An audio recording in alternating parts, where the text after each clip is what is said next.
ka wa dhinyime eweche moko mpogore kod mago magalap madani ne ochuno bila mondo mi odonjri mar reso familia mane jopiny go piksen e dalagi kendo mangima gine ni ok ni kama bere lwet jogweng' mani kod ichwang'o bila na mako gi kendo chalo gi tesendo bila ma sigomre ma bende timo nonro matut.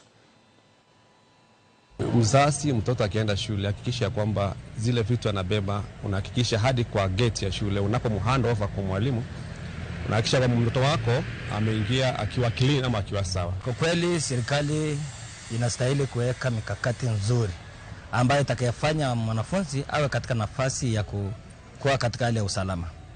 Maana wakati mwingine unapoangalia tu pengine kwa upande ya kusema wakuje shuleni lakini hujaangalia mikakati yao.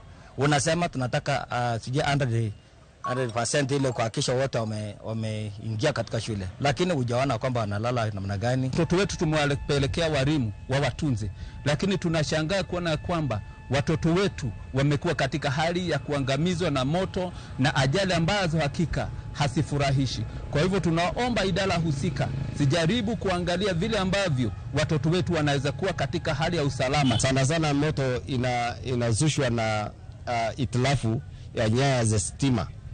Kuna mabweni ambayo yamejengwa miaka 20 iliyopita na usimamizi wa shule hata hawajawahi kuenda kuangalia nyaya hizi bado ziko vile ilivyowekwa.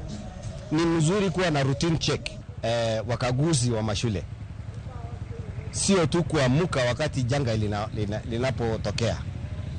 Inakuwa routine work yao kila wakati kwamba waangalie vizuri ni yale mashule ambayo ya bweni imezingatiwa sheria ambayo iliyowekwa.